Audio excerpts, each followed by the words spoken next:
Welcome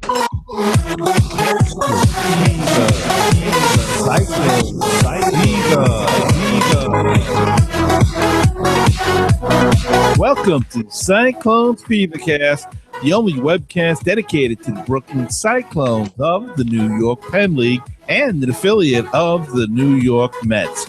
Join me each week for a weekly recap and perspective on Brooklyn Cyclone baseball. This is an independent webcast not affiliated with MILB or the Brooklyn Cyclones.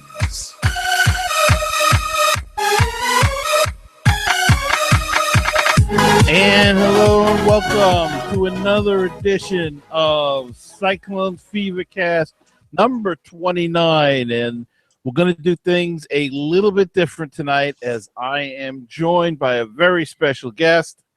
He is Daniel Weiss of Brooklyn Baseball Banter, no stranger to the show. Daniel, welcome to Cyclones FeverCast. Thank you for having me, Gary. You forgot to mention I'm the official lookalike of Zach Matthew. Yeah. And there's a great picture. Where was that on? Was that on the real Brooklyn Cyclones? That was on my personal profile. Oh, okay. Great picture of Daniel with his twin, Zach Matthews. So pretty neat how that all got started. And so, not the best of years for our Cyclones, Daniel. No, it was not our first losing season. It was going to have to happen eventually, so I think I'm happy we just got it out of the way. Not happy we lost, but now we don't have to keep worrying, are we going to have a losing season?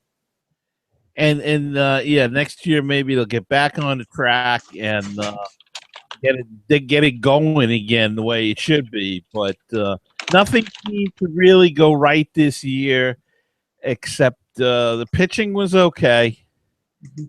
The offense was horrible. The defense was just as deplorable. What are your thoughts?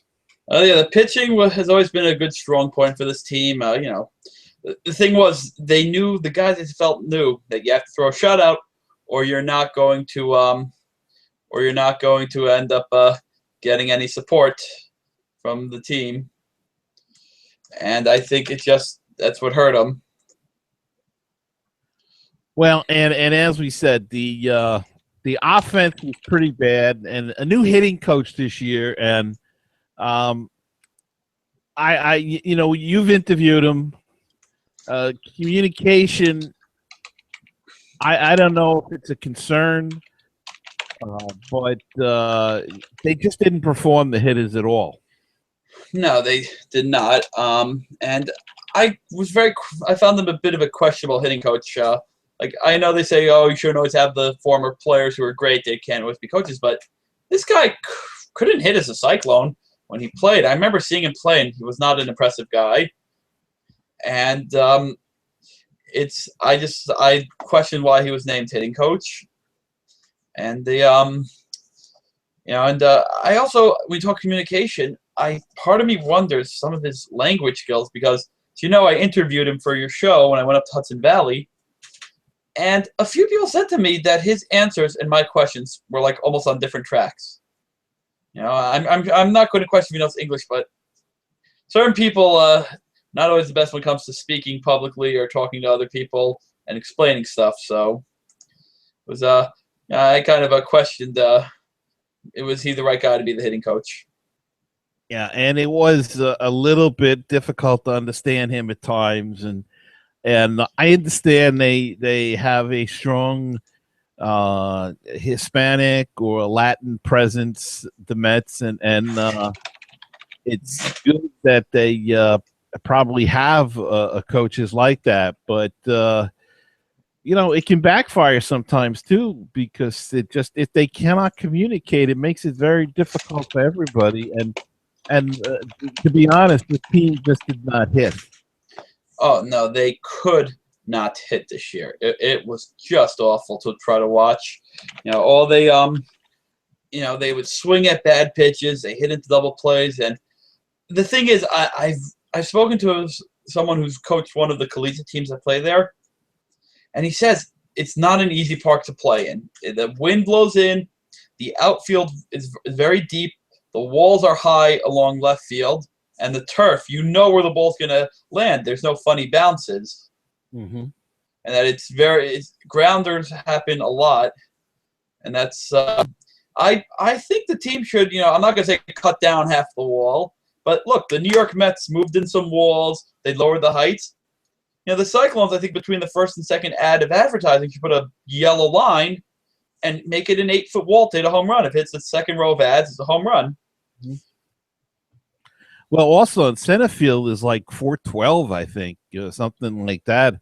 And I was there the other night, and I really paid attention for the first time, I guess, or for first time in a long time. It's some of the outfielders, and it just seems like there is a lot of territory out there to cover, and they might be better off moving in at least center field to right center, consider it. Bring it in, like you said, the wind blows in off the ocean, and it's just it's a hard place to hit a ball out of. Question is, it's a very big process to move in the wall because unlike Citi Field, you have to move an entire perimeter of the ballpark in. Which I'm sure could be done, but it's going to be costly. You also have to go to make sure that no one tries to get into the venue when it's closed while you're renovating. It could be very problematic, I think, to actually move in the outfield wall.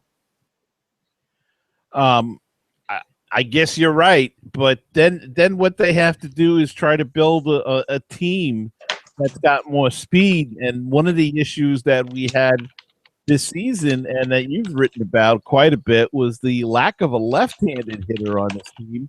They really broke camp with, I think it was one lefty in the entire team. No, they broke camp with two switch hitters, Calpe and Garcia, and Calpe became a righty, which I'm actually kind of questioning unless he was that bad a lefty. And then Garcia became a full lefty. And and I said for a while, you're going to have to make a change there. You're going to need some lefties to help out. And I don't think the Mets cared this year. I think they just threw together some guys. And they probably said, well, let's see if we get Kingsport and Savannah and Binghamton to win because they all had good years. It could be, and really, there was no studs on this team this year like last year. I mean, last year you went down the list. It was Conforto, Ramirez, and Ramirez. No, there's Conforto, Molina, Rosario. Oh, Rosario, that's what I meant. Rosario. There's Urena. Yeah, Shane Bay, who's not a prospect, but he had a good year. Corey Oswalt, Meisner, who's since been traded. They had good players, but they this year they just I don't think I know they told Gamboa, because I was informed of this, that that they're not going to pressure him to win because it's not a heavy hitting team. And so I guess he did the best he could with the team that he had.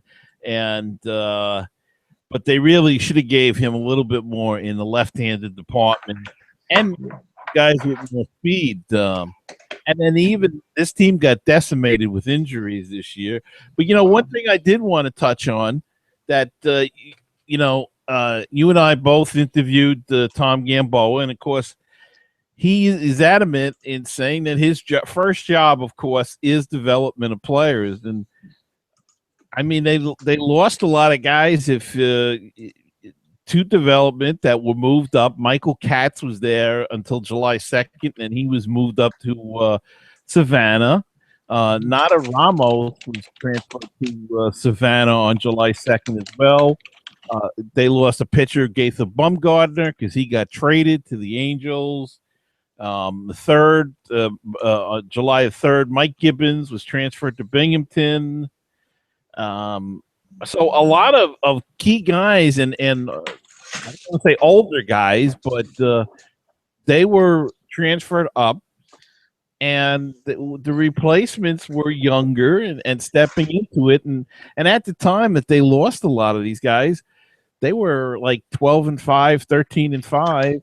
And I believe they came off a sweep of the Crosscutters, who at that time was, like started 10-1 or something on the season, some ridiculous amount.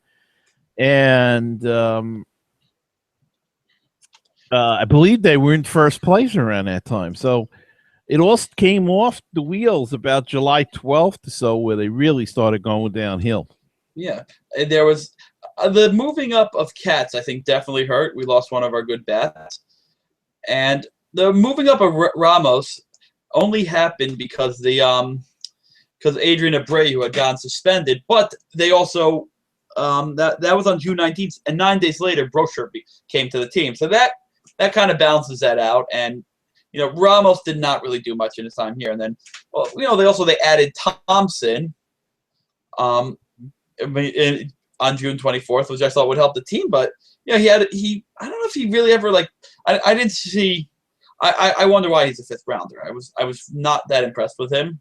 And he was also on a bad team, and that does happen. But this is the thing there's something wrong with the Cyclones organization, because we get guys like David Thompson, one of the best hitters in college, Matt Oberste, and they come to Brooklyn, they cannot hit. Now, I don't know, maybe it's MCU Park and it's wind and it's deep outfields and it's field turf. Even though Oberste might not have actually had a play on it, I'd have to look up his stats. But there's obviously something and maybe it's these hitting coaches they bring in, because maybe we should bring in a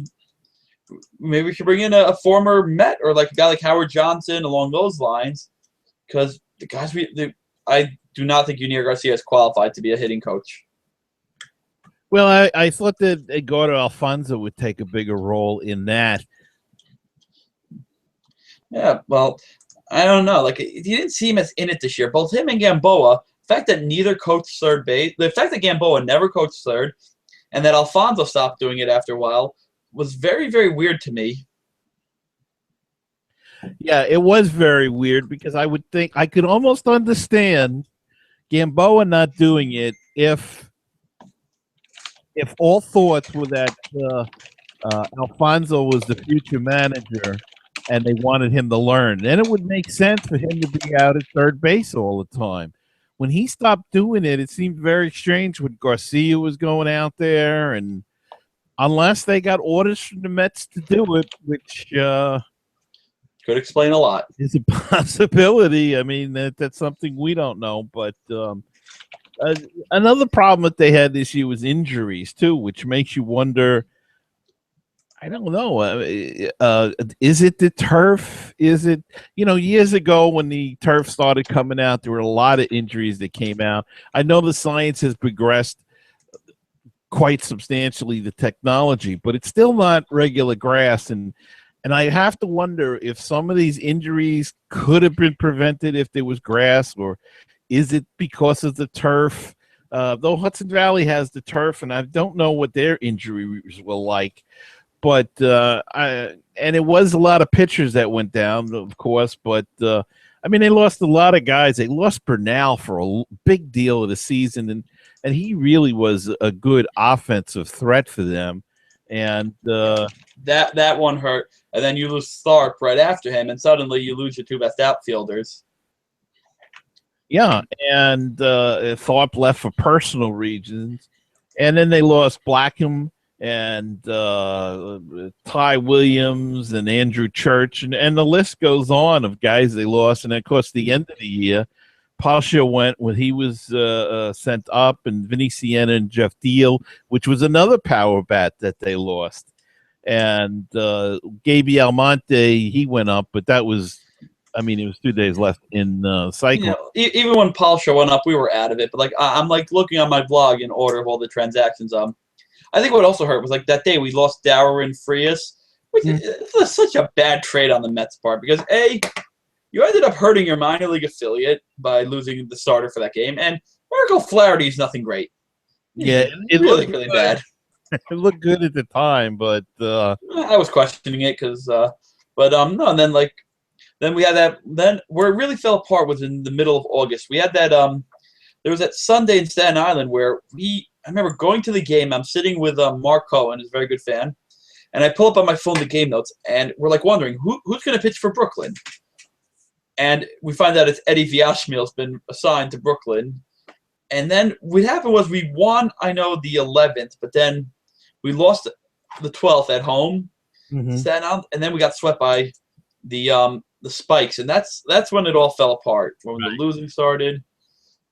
And then, and by the time they brought up Desmond Lindsay, and I think he's going to be with the team next year because he's very young, and I don't think he was ready to play for the Cyclones this year, but I think it was just desperation. Yeah, I saw him play the other day. He misplayed a ball badly in center field and did not look good at the plate. But like you said, he's 18. 3 months ago, he was going to high school, and to be brought up, I think he was a little bit overwhelmed. And, and I think he will be back next season. It was one of your previous podcasts. I don't remember who you had on, but he said how the college guys have less trouble adjusting because you play high school ball. You are the most amazing guy on your team. You are the cleanup hitter. You are the god of your team. You go to college, you play on a much more level playing field where you might have to sit out a couple of games, or that you're not always going to be the number 4 hitter, or you might be the 7 hitter. And that one day the manager's going to want to suddenly make you the 2 hitter. So that's why I've actually been bigger on drafting collegiate guys. And also on college, you do more traveling than the high school team does. I would imagine they go to different colleges. They go across state lines. They go to these big tournaments. And like a guy like Conforto, he came in a polished hitter, and within a year he's in the major leagues now.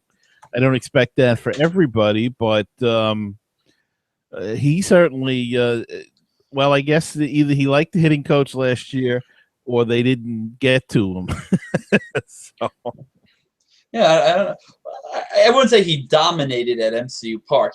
He's not like he set any amazing records, but he hit very consistently. But I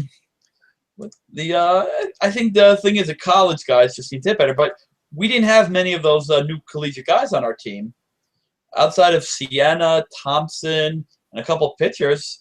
And I remember saying to you that we have so many former Mets guys who had been with the Mets the year before at some level that they all know each other. You don't have to work through the whole getting to know each other. I thought we would have a great edge, and unfortunately, that didn't really work out for us. Well, you mentioned David Thompson, and he came from the University of Miami, a 5th-round pick. Could he have just been tired from the season? And he played in Miami, the heat of Florida, perhaps. He came here and went right into it, was playing every day. And because he showed some good games, and then he would go into kind of a funk. I don't know. It was, I wonder that. But, they don't play that many games in college. They play about 20 or 30. There are a lot of double headers, I know, but they don't play like these long seasons. Like, I don't understand this thing now where if a guy pitches in college, you can't let him pitch as much this year. Or somehow this year, because he threw 20 innings in college, he could only throw 20 in Brooklyn. But next year, he could appear in 40 games for Savannah and throw 60 innings. There's some logic I don't understand. And I feel that you baby these arms so much that they don't produce the way they did in the old days. Now, Bartolo Colon, he throws just as hard in the 9th as he does in the 8th. Well, it's second inning, not the 8th. It's that is a big question mark this season with all of these innings limits and pitch limits and of course the whole Harvey nonsense that's been going on lately, but that's for another time. So we've got to the playoffs now, and Cyclones are out, but the Yankees are in, and they will meet the Tri-City Valley Cats, and starts tomorrow at Staten Island, plays game 1, and then the other game 2 and 3 will take place in the Troy, New York area, Tri-City Valley Cats home stadium. And, of course, Williamsport was the king of the New York Penn League this year with the best record. They will take on West Virginia, which should be an interesting series. as they go to West Virginia for the first game. It's interesting to see how they draw down there. And then, of course, they go to Williamsport for the next two if necessary. What's your thoughts on who do you like in this upcoming series? Well, I think Williamsport's gonna beat West Virginia. They're a great team. We were somehow able to beat them, and that they had a very good season, really, outside of that series. As I'm going to be at Staten Island tomorrow because I have a free ticket from my mini plan. I'm hoping to see Tri-City win. And Tri-City did have the better record by a game or so over the Yankees, so I guess they would be the favorite in that. But should be interesting matchups, and we'll see and see where it goes next week. As by then the series actually should be over by next Tuesday or Wednesday. So depending upon it is a travel day, and I think the only way there's a travel day, 500 miles, and I my things are all the way over there, and I could get up and get it, but I think you would have to have like Mahoning Valley in it. And let me go quickly grab my media guide and let's get it.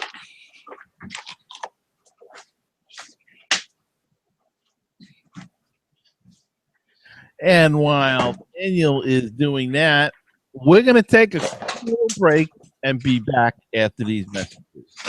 Baseball fans and book fans as well. This is Frank Nappi, author of the Legend of Mickey Tussler series, inviting all of you to learn more about my protagonist, Mickey Tussler, an incredible pitching prodigy who has autism. Follow Mickey's journey as he captures the hearts of fans everywhere with his blazing fastball and indomitable spirit. Please visit Amazon or www.franknappi.com for more information. You can find us on Facebook, Twitter, and Google+. Brewtown Sports. You can also listen to the show at Stitcher.com, TuneIn.com, and iTunes.com. And we've got the new one. It's called BrewtownRadio.weebly.com. But the one that I'm most proud of being on is BaseballPodcast.net. It is the home of great baseball talk shows. Check it out, my show, and all kinds of other programs all about Major League Baseball. So check it out. That's BaseballPodcast.net, the home for great baseball talk shows. Okay, and we're back, and Daniel's back. And Daniel, I think the 500-mile rule will only come in if Tri-City's got to play West Virginia. Yes, that's one of the matchups. Vermont versus West Virginia would be one. There's Mahoning Valley, Vermont. There's West Virginia versus Lowell, Mahoning Valley versus Lowell. There's Mahoning Valley playing Connecticut.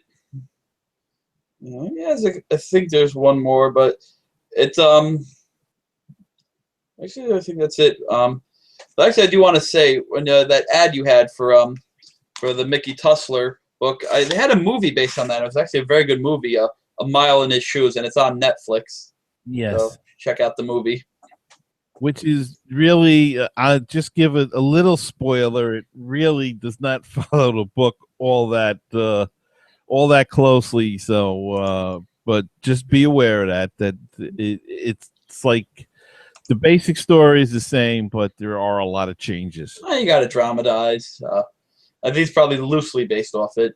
Yeah, and it's not a period piece. The book is set in the 50s, and this is set in last decade. Yeah. So just keep that in mind. But either way, watch the movie, check out the book, and he's got another book, the sophomore campaign to check out, and a new book coming out in the spring. So be on the lookout for that. All right, so we've covered the team and the seasons. You've done some traveling this year. You've been to a number of ballparks, different parks. Would you care to tell us a little bit about your experience? Yes, okay. So actually my first new ballpark of the year was the Columbia University, which sits at the very top of Manhattan. It's very easy to get to right off the 1 train. It's very similar to Citi Field. There's 2 rows that do not actually have a blind spot in some way. But it's a very nice ballpark. It's good to go to. I caught some former Penn League ballparks, as in the College of Staten Island and St. John's. Very relaxed to go to.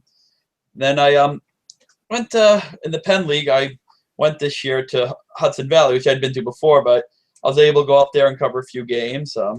It's actually, to me, they have possibly it's like every ballpark. There's no perfect ballpark in my opinion, but they're pretty close in some features. I like how I don't like these ballparks where you have to go up a flight of stairs or up a hill or just to go back down into the seating bowl like Brooklyn or Staten Island. Hudson Valley, you enter right into the concourse, and I'm not big on concourses behind the seats where they like in Brooklyn, Staten Island, because when you try to maneuver the concourse and you can watch the game, you're gonna have to weave in and out of people. Right. It's very annoying. So Hudson Valley, if you're actually in a wheelchair, for example, and you want to go, or you're with someone who can't do the stairs, you can actually go from like the wheelchair seating right to the entrance without stairs, no ramps. It's very well laid out. The view, I was in the press box for this one game. It was just very crowded in there, and I decided I wanted to sit with my friend because it was actually kind of warm in there. I got the seat next to the Sternos where they have the food. So it's bad enough I have to sit next to the very good looking food that's not kosher, but I got to I got to like bake in the heat, and it had to be a beautiful night out, like something like 75 degrees. I'd have to look at my scorecard, and they have a very good view of the game from behind the plate there. They have very good sight lines there. I know you went up there also. Mm-hmm. Yeah, I enjoyed it. The one thing I went to night game, thank goodness. The one thing I noticed that there is no covering. So if you're in a day game, you're baking, and if there's rain, you're getting wet.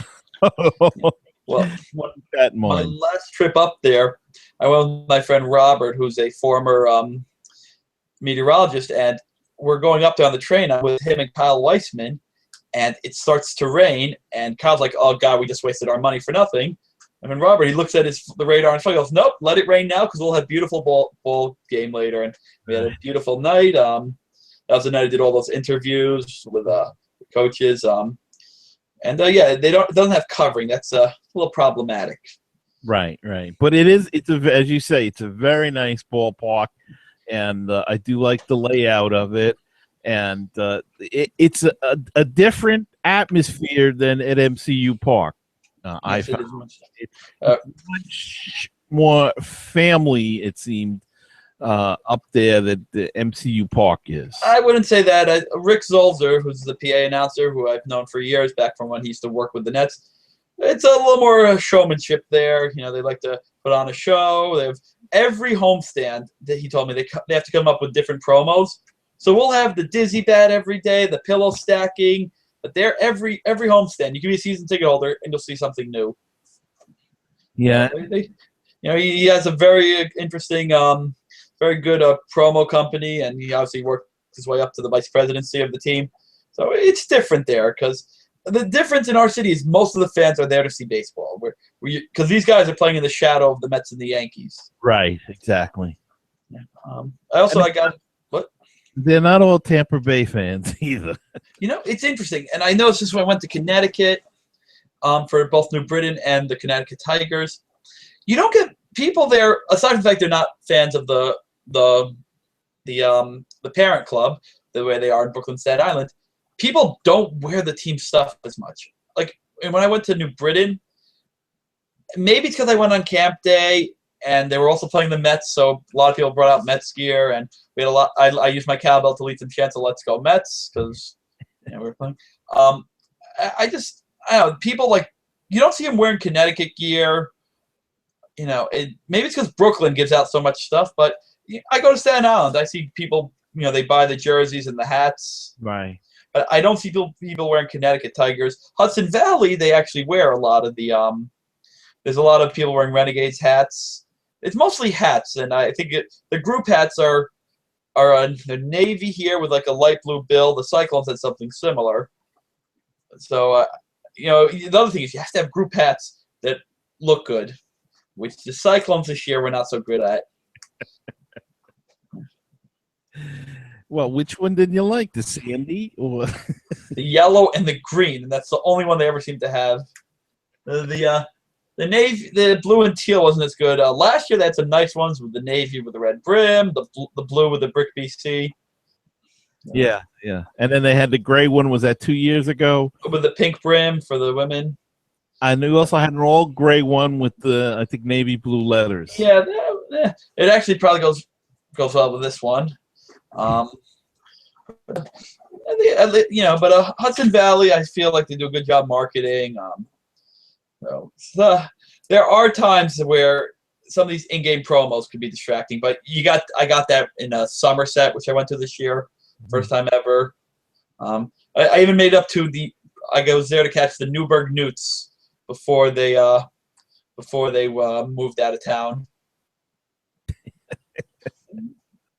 People don't realize that there are a lot of baseball around the area, minor league or otherwise. The Rockland County Boulders is yes. Up there briefly. I went to a game this year, and they're in the Can-Am League, I believe it is. Yes, the Can-Am League has 3 teams currently in the area. The New Jersey Jackals, who play at Yogi Bear Stadium in Montclair, New Jersey, at Montclair State University. It's actually, I have a small blog. I don't really post a lot. Where I rank all the ballparks I go to, and it's one of the worst. It's very little rain cover. There's only one entrance. It's not a good ballpark in my opinion. There's the Sussex County Miners, who play in Augusta, New Jersey, where the New Jersey Cardinals played. I was going to go this year, but a friend canceled on me, so we skipped that one. And then there's also the Rockland Boulders, which I got to this year. It is probably hands down the nicest park. It actually puts MCU Park to shame. It's amazing graphics on the video board, a great scoreboard, nice wide concourses. The design, it's like a major league ballpark at a minor league scale. Mm-hmm. It's 8 miles from the nearest train station, and there are no cabs in the area. So if you don't drive, you can't go. Oh, so there is that. That is the major flaw of that ballpark. Hudson Valley is, I think, a mile away, and I'd split cabs with people. The one downside of Hudson Valley, and this was not the Renegades' fault, but we had a game there that we won, and the game ended before 10. It was like 9:40. I get on the bus. The driver says they have to wait till after fireworks. Long story short, no one else got on the bus after those who initially got on. And those of us who came from Brooklyn, we missed the 10:12 train and had to take the 11:12 train. And oh boy, we all got home at some ungodly hour. But we made it to the game the next day. No cabs from there either? Well, the bus was there, and we thought it would leave on time. I got lucky 2 nights before because that was the night where we had that horrible ending with the Buster Posey rule. And I'm walking out, and I look at my watch. I'm like, oh, great, I got to take the 11:12 train. Could this night get any worse? And lo and behold, I see Pat and Hernan Sanchez, who were very nice to drive me home. Little secret that I'm sure she's probably told everyone anyway. We were able to look up directions. We just followed the team bus back to the Verrazano Bridge. Yes, she has mentioned that on the Facebook page about she followed it home, I think, from Connecticut last week or wherever they were. And, of course, her and her husband went go to a number of games and have gone up to actually had like a whole vacation up in Lowell, Massachusetts to see the Spinners and the Cyclones, and very devoted fans. And there's lots of them along with yourself and many others. Wolf, he went to Vermont and Lowell. From what I've heard from both Stu Johnson, Wolf, and a few others, Lowell has one of the nicest press boxes.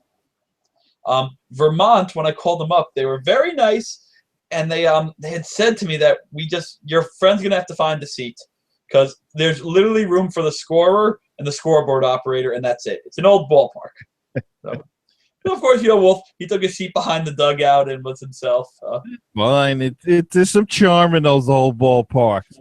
And of course, you mentioned covering the game as the media, and you've covered a few games. Why don't you let us know about that experience? It's more fun being a fan. The nice thing is, like, I was able to get out into the dugout before the game. When Gambo was taking a breather, I was able to interview him for your show. The guys were all very nice. There are rules you have to follow, and they can be a little bit of a pain. But I don't know if I'm going to do it next year, because the thing is, Staten Island, anyone who's going there knows how loud a fan I am for there and in Brooklyn. And the Cyclones, I don't have enough web traffic to meet the requirements, nor would I want to have it. So it's nice to be up in the press box, and you get a nice. The nicest thing is the little table in front of you to score the game. Like I wish I could bring a little folding TV table to MCU Park. Some sort of little tray you've got, like a lap tray you need. Yeah. I would bring a foldable TV table to MCU Park if I could. I probably could bring it, but I already lugged the cowbell stand. Yeah. I said to Steve, I need a locker in this ballpark so I can leave my cowbell here every night, and then I just throw in the TV table, and I'll be good. There you go. Well, maybe next year you can talk Desmond Lindsay into storing your cowbell stand, and or maybe even Tom Gamboa if he comes back. He can put it in his office for you. So I've always said, so if I ever build a ballpark, there are going to be a lot of things I do that's not normal. I'm going to have a section to the side of home plate where they're designed with tables for the fans who like to score games.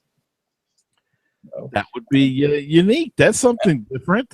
And then they'll be like for season ticket holders or people or the insane fans, we'll have like an area where you could like rent there'll be lockers there, and you have to pay a certain amount of money, maybe I don't know, like $50 for the season, and you have a locker that you could access on game day, so you don't have to lug certain things back and forth. How about do what the airlines do? Put drop down tables behind every seat. No, that's horrible, because when the person next to you suddenly wants to get up, you've been on a plane. I'm not going to I'm not going to justify to you how annoying that is. I always try to sit on the aisle. But perfect. Then you got to get up. Well, I know, but I have that extra leg room, and me and my knees. So, yeah. All right. So, a couple more questions.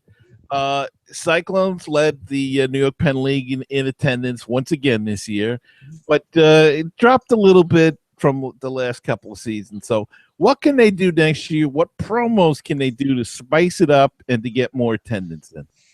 Well, the thing that probably would help, but it's very hard to do given the issues they have with Aramark, and that's a whole other topic we could have a whole show on. But if they could do some food promos, I think it would boost attendance.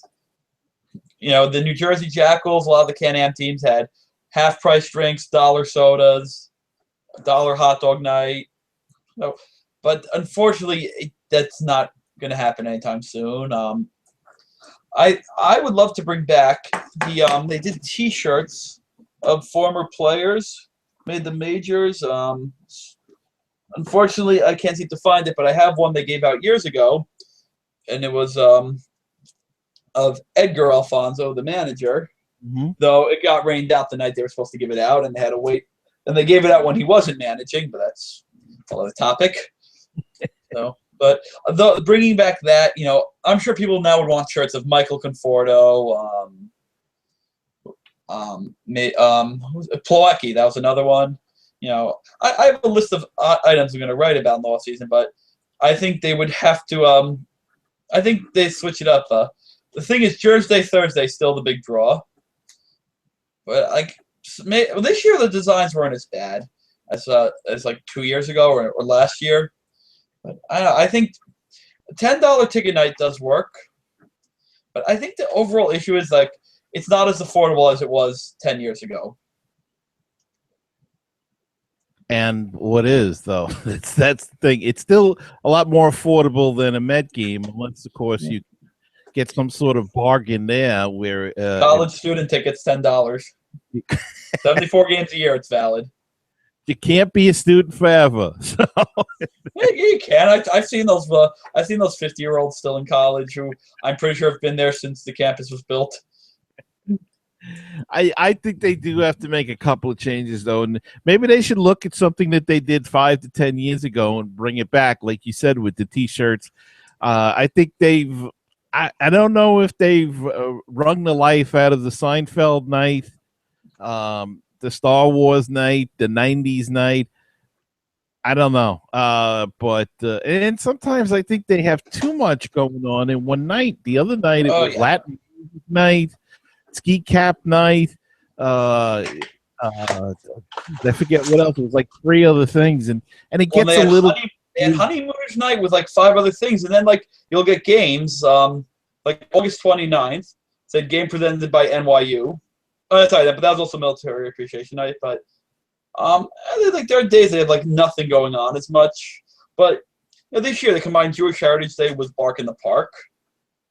But yeah, it's sometimes like some of them they're like too in your face. I was not big on the Impractical Jokers Night.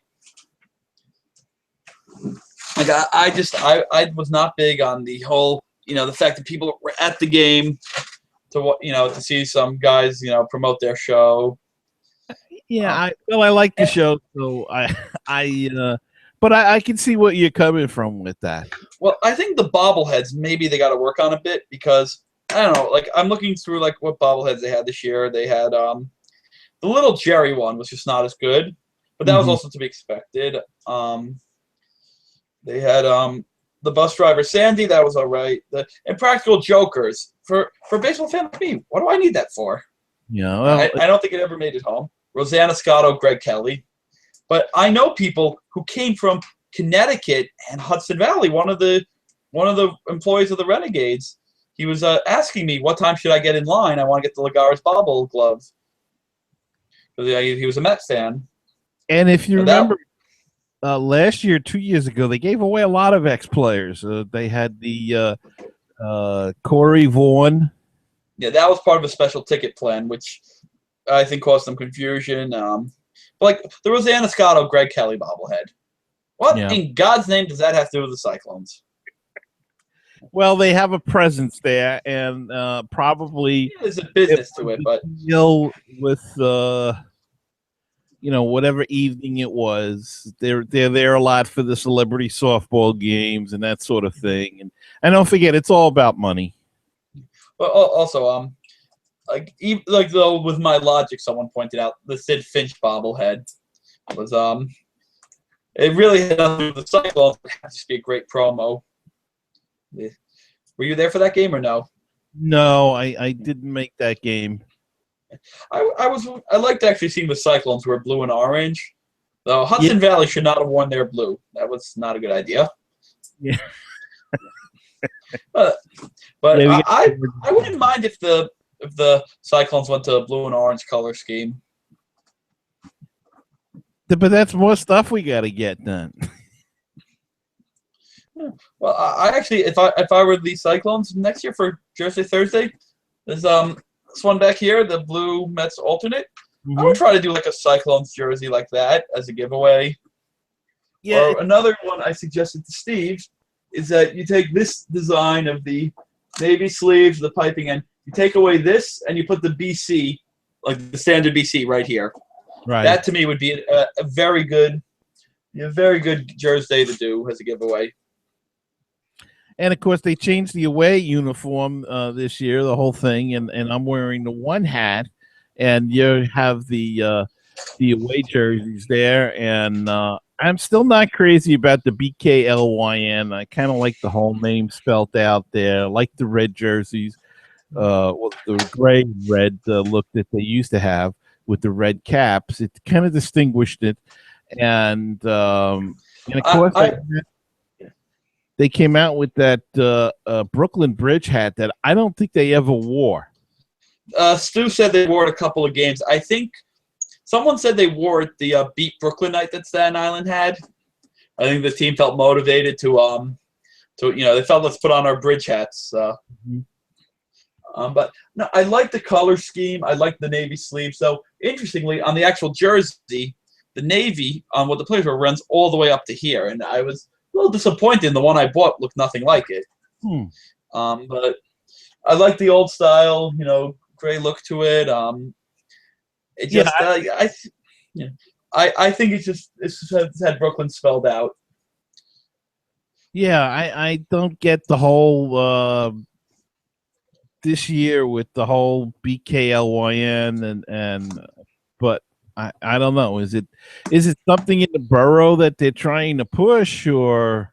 Well, I know for a fact that the Brooklyn Public Library, I think, did that also. If I get my library card out, I don't exactly go there often, but I need to every now and then. But yeah, the library card, it says BKLIN. Okay. Yeah, I mean, it's this way. It's still better than what the Brooklyn Nets do, I think, because I think they push the Brooklyn too much. Mm-hmm. I still like how we have on our jerseys as Cyclones, and we yell "Let's go Cyclones." Yeah. Well, we'll see what they'll make any changes next year. I don't know if it's going to be any thing to do with uniform, being that they made the big change this year. So we will have to wait and see. But what the last question, I guess, is who do you see coming back in his way as coaching staff next year? Does Tom Gamboa come back? Does Yunier Garcia come back?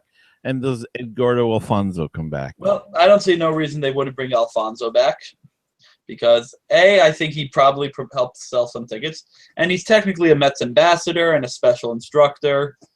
And I think he likes I think he told me this year he got very into traveling with the team. Mm-hmm. And he also likes the fact that when a home game, he sleeps in his own home. It's not like when, you're from California and you're living in Brooklyn. And he gets to go home and be with his wife at night. Look, I wouldn't be shocked if the Mets have a coaching staff change. Maybe they'll make him a coach. The fans love him. I'm not sure. I don't think Garcia should be allowed to keep his job. This team just did not hit. And I unfortunately think the Mets have to find either another role or tell him thank you for your time. Yeah, or yeah, I agree. I don't think he got the job done. It seemed like they made any improvement at all. And what about Dave LaRoche? It looks like he's heading to retirement. Is that a definite? Well, it was. We saw that last year. So my guess is he's going to retire. If they need him back, I'm sure he'll come out of it. It's you could tell he was really into it this year. There was one game I was listening. It was pouring, and Stu Johnson was saying how LaRoche was the only guy that was not under the dugout roof. It was, I think, it was an away game. I don't remember where, but LaRoche stuck out the rain. And, I think it was Auburn because it was early in the season. So, and you know what? I think he's been a vital asset to this organization. He's filled in for over a year and a half. He's done very well with the pitchers. I'm sure he has a lot to teach. He's a very nice guy. I loved interviewing him for your show. A very intelligent man. Though he wouldn't give me an answer, and I asked him on the side. His son, your son threw a little lob. How do you feel about that? Because I don't know if it was Adam or Andy, but they had to come in to pitch one game in Chicago. I think it was I don't think it was it Adam. Well, it's not really important now anyway. But. And look, for Gamboa, he was dealt just a bad team. Now, I do feel that every manager should also try to play every game to win, but as we got to the All-Star break, it just fell apart, and at that point they were taking guys out left and right. And look, if they want to bring him back, I'd give him one more shot. But if he wants to move on, good for him because he was already retired. So there's a rumor that he might want to go back to retirement. Well, when I've heard that there was an interview on online at 1495 Sports with him, and he says it's a 50-50 chance, and that this would be the last year. And I would tend to think they would bring him back, knowing that they can put him one more year in there, maybe groom Alfonso another year, as you say, make him a full-time coach. Make him coach third base more so he gets a feel for handling the thing. Yeah. And for all we know, maybe Gamboa was laying back a little bit this year trying to have that happen, and maybe it just didn't happen. Maybe he was trying to groom Garcia a little bit to be a manager. That has crossed my mind, though. It's a possibility, though. I this year, Alfonso, I think he did at least 70 games, if not all. Mm-hmm. I know he did all the trips. He was in Hudson Valley and Staten Island whenever I went. Yeah, he's a. And you know what? My dad had a chance to talk with him before he sang the Israeli anthem, and he said it was great. And we did this nice thing. My dad called my brother in Israel, and he gave Edgardo Alfonso the phone. And my brother's wondering who's this Spanish guy talking to me. And he goes, I played second base for the New York Mets in the '90s. So my brother got a chance to talk to one of my favorite players. That's terrific. Yeah. So and he was a very good interview too. Oh yeah. He was shocked by that whole Mets Hall of Fame question. He was very, very nice to talk to. All the coaches, I have to say, when I was in Hudson Valley, they were all open to the interviews. The players were happy that me and a handful of others came up. They were always willing to leave us tickets on the road. The players are very nice. If you come support the team on the road, most players will leave you tickets. Just don't ask them if it's their hometown. I kind of made that mistake on one player. He told me I'm from the area, so you have to ask another guy. But it's an honest mistake, and he's got a family and stuff coming. So no, he said to me, he said normally I would, but he said this is Lowell, and I'm from the area, so see if someone else could do it. If not, I'll get another player to do it. But it was very nice of them. I came up there. A lot of them were saying hi to me. They said, "Oh, you made the trip up." I'm like, "It's a train ride and a cab ride." Yeah. But yeah, I had a lot of good experiences this season. I got to cover the team a bit. I covered some college baseball. It's a shame we didn't win. It's a losing season, and hopefully next year we could finally get back to the playoffs. And as they've said in Brooklyn for years, wait till next year. So let's hope for better things from the Cyclones next season. And I want to thank you for taking the time this evening, coming on.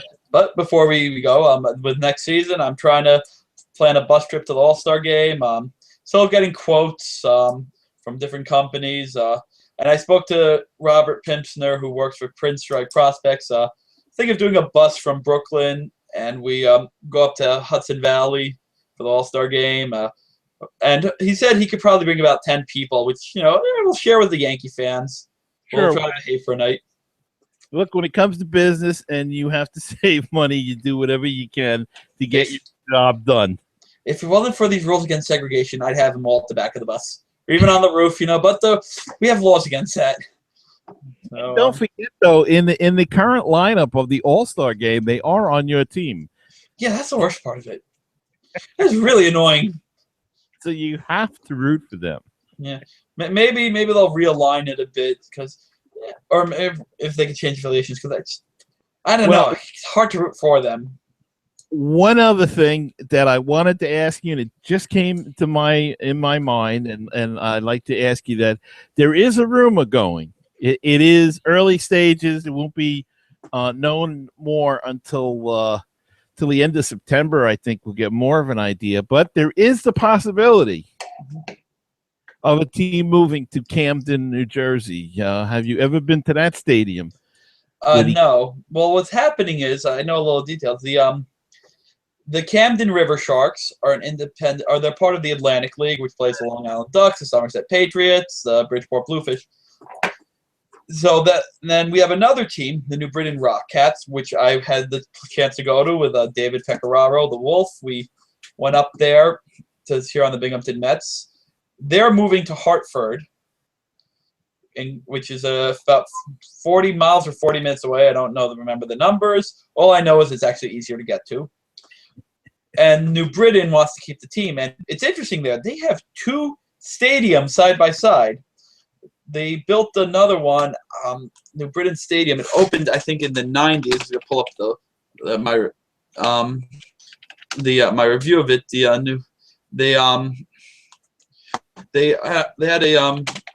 a new stadium, and it was built next to the old one. And for some reason, I'm not sure why, they never tore down the old one. So they play at New Britain Stadium, and they played at Beehive Field, which they moved out of after '95. And when I went to the game in New Britain, after I got some autographs and I spoke to Jared King, who had a great day that day because he wasn't starting. He left me tickets. A very nice guy. He ended up pinch hitting for the pitcher with the bases loaded, and it was a different experience watching a pitcher bat at AA because I had actually never seen it. I'm always having the DH. He pinch hit a grand slam. And I remember saying to him I yelled to him as he went back to the dugout, I said, "Bah, what a day, huh? One hit, 4 RBIs, your day's over." Great work if you can get it. Yeah. No, so the Beehive Field is actually still standing there, and it's mostly now for high school baseball and softball, but because they redid the field I'm reading. But it's just it's interesting that there are 2 stadiums next door, and it's been like that for 20 years now. So New Britain Rockcats are going to move to Hartford, Connecticut. And I was talking to some people, and Hartford's one of those cities where it's a 9 to 5 city. People don't really live in the area, and then it's not so nice after 7 o'clock. So we'll see how that works out. I'm going to try to go there next year if the Cyclones are not home that day. Mm-hmm. So, but so then back to what I was saying about Camden. So the Camden River Sharks are going to probably relocate to Hartford, not to New Britain, and then from there, there's some talk they're going to move one of the Penn League teams to Camden, which I'm actually for. I'm not going to say that Camden's a great city. It's not nice. One of the Cyclones photographers, Gordon Donovan, had on his Facebook some photos of Camden, and not the nicest city in the world. But then again, neither was Newark. And I think they would want to move. I think Batavia. There's some rumor they might want to move Batavia to relocate them to Camden, New Jersey, and that would actually, I think, require the league to realign. But as a sports fan, we could drive out to Camden. It's not that. I don't think it's that far if we leave early in the day. Not hard to get to from the south end of Brooklyn. Mm-hmm. So. Because I'm looking like, I don't know, they could move Vermont. It's a very old stadium. And it would be nice to see a Penn League team back in New Jersey. So I still think Batavia, because I'm looking around the league. They're not moving Lowell. I don't think the Tigers are going to move. And Brooklyn, Staten Island, Tri-City, Hudson Valley, they're staying put. State College is staying put. Mahoning Valley, West Virginia, Aberdeen. So maybe they'll move the Williamsport Crosscutters because that's actually in Phillies territory. Right, and they'd have to get permission from the Phillies, and the Crosscutters are the Phillies organization. Right, So and they would not have to get permission. Well, actually, I think on a technicality they would, because unless it's the same ownership like the Mets and the Cyclones. Mm-hmm. But what are the Phillies going to say? No, we don't want to compete with our minor league team. Yeah, and it's a 20-minute drive, so it would be almost the same situation that the Mets have with Brooklyn being so close to one another. Yeah, but the traffic just takes forever to get from one to the other. Yeah. But it's still it would be their affiliate, and also the article I read mentioned Auburn could be a possibility as well. Oh yeah, Auburn's another one, but did they mention Batavia? Batavia, Auburn, and Williamsport were the 3 that they mentioned. That's what I figured out. Well, I would probably actually just like to see, I think Batavia, because it's just so out of the way, and I think that would make the most sense. And then, look, maybe then you have to realign the divisions, because you can't have Batavia in the division it's in, because it's like it's moving so far. So, and I think they need to realign after. I have to actually look at a map properly because I don't have it in front of me. I lost it about a year ago. But the Phillies, they would have a lot of close. They would have their minor league affiliates very close. They're pretty good. They have one in Allentown, Pennsylvania, one in Reading, Pennsylvania, one in Lakewood. So they have Williamsport is in Pennsylvania, but this is right outside Williamsport. Right outside, yeah, and they have like you said, they're clustered right now. They're one of the first teams that went to that kind of thing and really have a good layout, but that would even make it even better for them if they have it for rehab purposes, much like the Mets do with Brooklyn. It's But easier. They didn't use it though. Yeah. So, Well, my friend, I have a good friend, Teddy Cupper. He used to work for the New York Bears. Big Phillies fan, and I know he would. I'm sure he would love that if he would love the Camden Phillies to come to existence, whatever they'd call them. yeah, who knows? All right. Well, that's going to do it for this show. And again, Daniel, thank you so much. And don't forget to check out Daniel's blog. It's Brooklyn Baseball Banter at www.brooklynbaseballbanter.com. It's been flashing on the bottom of the screen. I have it pulled up now. So if those listening online, Gary said, brooklynbaseballbanter.com. Just Google it. It's at the top. And remember the show, you can contact us at 516-362-0443. That is the FeverCast hotline if you got a question or anything at all, comments or what. We're going to try to do maybe one or two more shows on the season. Try to wrap it up and wrap up the whole New York Penn League so you have an idea of that. And you can always email me at cyclonesfevercast@gmail.com. And on Facebook, look for Real Brooklyn Cyclones fans, Brooklyn Cyclones news and memes, and Brooklyn Camera 2014.